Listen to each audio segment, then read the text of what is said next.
Hello అందరికీ కార్తీక సోమవారం కాబట్టి శివుడి గుడికి అయితే వెళ్ళిపోయామన్నమాట. మేము సన్యాసేశ్వర స్వామి టెంపుల్కి అయితే వెళ్ళాము. ఇది మనకి పుణ్యగిరి నుంచి వెళ్ళే రూట్లోని ధర్మవరం అనే ఊర్లో అయితే ఉంటుంది. ఇక్కడ శివయ్య మనకి ముఖ రూపంలో అయితే దర్శనం అనేది ఇస్తారన్నమాట.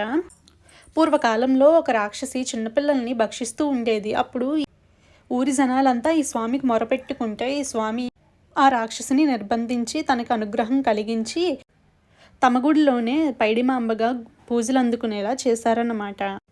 ఈ కథ అక్కడ గ్రామస్తులు అలాగే గుళ్ళో పురాణాలు చెప్తున్నాయి.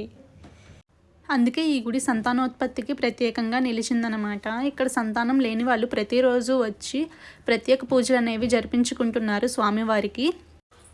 ఇక ఇక్కడ కోనేట్లో దీపాలు అయితే వదిలేసి ఈ చెట్టు దగ్గర నేను జిల్లేడు పువ్వులతో దీపాలు అయితే పెట్టేశాను అనమాట. మీలో ఎంతమందికి ఈ గుడి తెలిస్తే కింద కామెంట్ చేసి చెప్పండి. Thank you, by by, subscribe చేసుకోండి.